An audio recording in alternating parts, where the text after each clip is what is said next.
Cette question de conciliation du développement de la santé numérique et de la sécurisation des données personnelles est une question qui est d'actualité puisqu'elle met en jeu en fait des intérêts qui sont parfois contradictoires mais tous essentiels. D'une part, la protection des données personnelles, puisque il s'agit là de données qui ont trait à la vie privée des personnes, et ce d'autant lorsqu'il s'agit de données de santé. Et d'autre part, le développement des nouvelles technologies dans le secteur de la santé et du suivi social et médico-social. Ces nouvelles technologies facilitant au quotidien la pratique des professionnels et également étant très souvent mises au service des personnes directement concernées. Donc il s'agit pour les pouvoirs publics, dans leur rôle de régulateur, et dont la ZIP Santé et l'Agence française de la santé numérique fait partie, de parvenir à trouver un équilibre entre finalement la protection des données personnelles dont font partie les données de santé et le développement des outils technologiques au service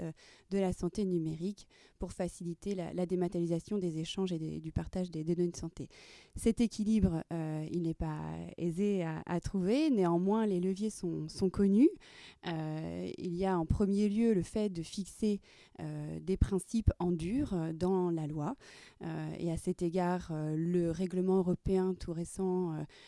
ou dont l'entrée qui va entrer en vigueur le 25 mai 2018, a trait à la protection des données à caractère personnel, est un élément déterminant. Il y a eu également la loi de santé, de modernisation de notre système de santé du 26 janvier 2016, qui est intervenue pour modifier des dispositions du Code de la santé publique. En plus de ces principes en dur, il est impératif d'aider les acteurs du secteur privé et du secteur public dans la voie de la dématérialisation des données de santé, en leur donnant des outils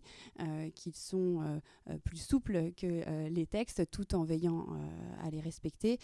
et qui sont de l'ordre des référentiels, des normes. Donc on peut citer par exemple la politique générale de sécurité des systèmes d'information de santé ou d'autres documents relevant plus du droit souple produit par des acteurs tels que la CNIL ou encore l'ANSSI.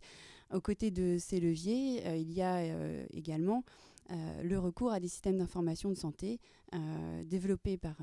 des acteurs tels que les éditeurs qui doivent être conformes à ce cadre, et la formation évidemment aussi des professionnels de santé ainsi que de la personne directement concernée, ce qu'on appelle aujourd'hui l'empowerment, la capacité des personnes à maîtriser leurs propres données, et c'est très important dans notre contexte actuel de santé numérique.